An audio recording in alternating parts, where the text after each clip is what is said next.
Part of one of the hottest bands in America, the Zac Brown Band, just played to the biggest crowd ever at Great American Ballpark Friday night. Yeah, and band member John Driscoll Hopkins was on stage playing guitar and singing his heart out as usual.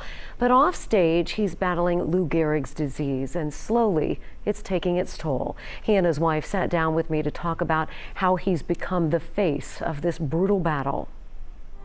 When he's on stage playing for a sold-out crowd like he did Friday night at Great American, like he has for the last 18 years with Zac Brown Band, you'd never know the most important audience John Driscoll Hopkins would ever play to is this one. Hey, Tim. How are you? I'm fine. Just seeing people that are in motorized wheelchairs, not able to talk. Just knowing that at some point it's going to be me.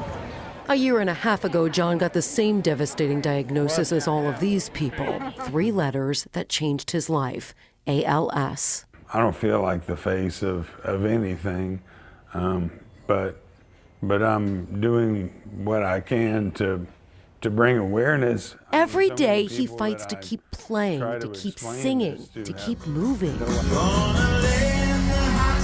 I can feel my speech slowing and my range is a little compromised. All the changes are very slow, and I have to be careful with my footing or I'll trip and fall. There are moments when I'm reminded, oh, that's going on.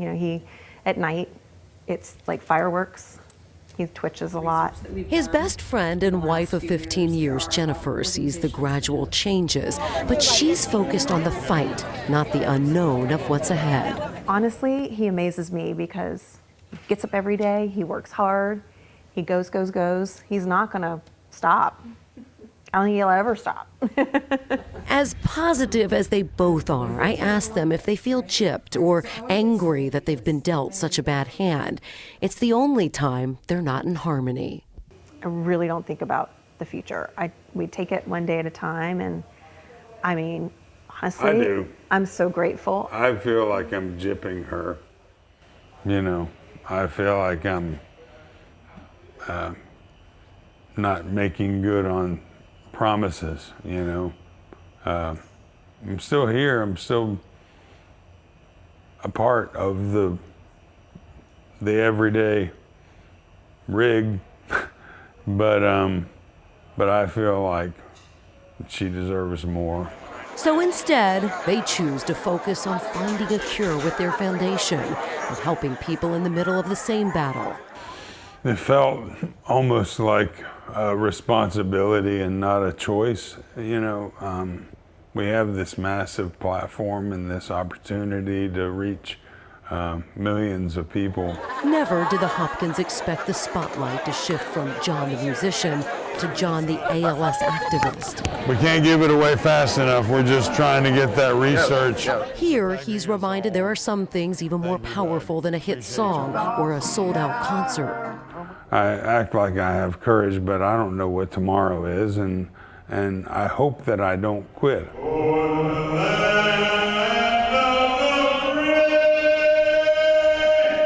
Sure, there is fear and plenty of tears, but the Hopkins choose to fight anyway because there are some things you just can't control. Because it's no fun. Crying sucks. Sometimes I feel like it, but crying sucks. He has such an amazing attitude. By the way, John and Jennifer, I should mention, are just blown away by your love and support from everyone here in Cincinnati. Get this. More than $200,000 was raised for their foundation, Hop on a Cure, to fund ALS research just from Friday night's Reds game. And I know they have a unique relationship. They met a long time ago, and they kind of feel like they're making up for lost time, right? It's such a great story because they met in college, then went their separate ways, and 12 years later, reconnected. And now they've been married for 15 years. I asked his wife, I said, you know, do you feel like you don't want him to leave and she's, you know, to go on tour, because they're going on tour at the end of the month? And she said, no, I want him to do this. This is what he loves. This is what you need, is somebody like him who's got the platform to try to shine more of a light and raise money for research. So great story, Sheree. Good stuff. All right,